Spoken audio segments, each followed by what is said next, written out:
کو آپ کی شہادت کا دن ہے، لوگوں نے آپ کو شہید کیا۔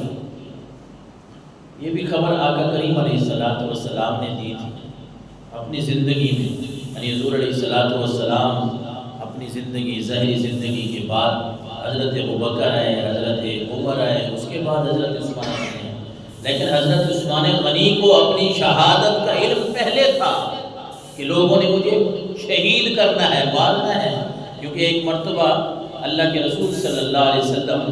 حضرت ابوبکر صدیق اور حضرت عثمان غنی احد پہاڑ پہ غالباً کھڑے تھے نا، تو وہاں بڑی مشہور روایت ہے جس کا خلاصہ ہے کہ وہ احد پہاڑ جو ہے وہ لرزنے لگا،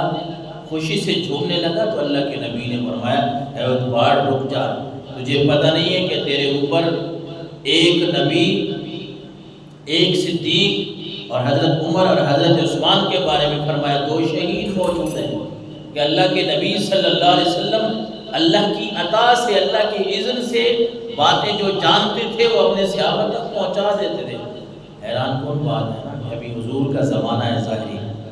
کون کون کھڑے ہیں؟ حضور کھڑے ہیں، ساتھ حضرت ابوبکر صدیق کھڑے ہیں، ساتھ عمر اور عثمان کھڑے ہیں۔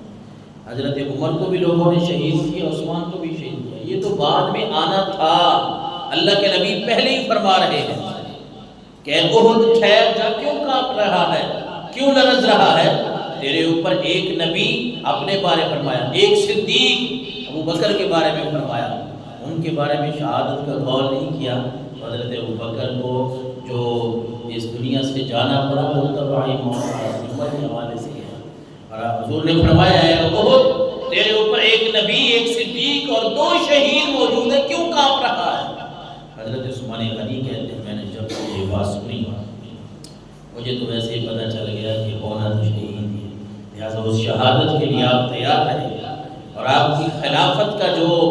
12 سالہ عرصہ ہے اس میں آپ نے بڑے کام کیے مسلمان۔ لیکن آپ کو پتہ ہے کہ جب بندہ، کوئی بھی بندہ جب فتنے پہ اتر آتا ہے تو پھر بندہ جتنی بھی بڑی کوئی نیک ہستی ہو،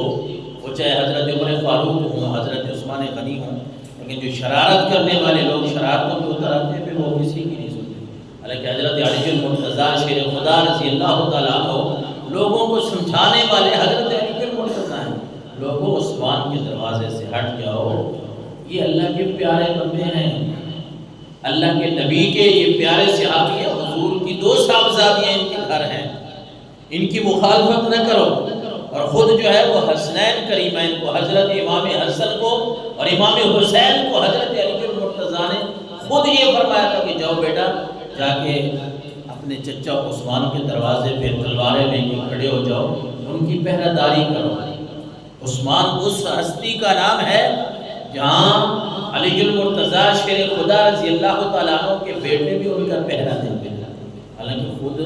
صحابہ کرام امام حسن اور امام حسین بلکہ حضور کے گھر کا کوئی بھی فرد ہو ان کا بڑا ادب و احترام کرتے تھے۔ حضرت علی المرتضیٰ نے بھی لوگوں کو سمجھایا، لیکن بس اللہ کا حکم تھا، اللہ کا امر تھا، لوگوں نے آپ کو شہید کیا۔ لیکن آپ جب اسلام آپ نے قبول کیا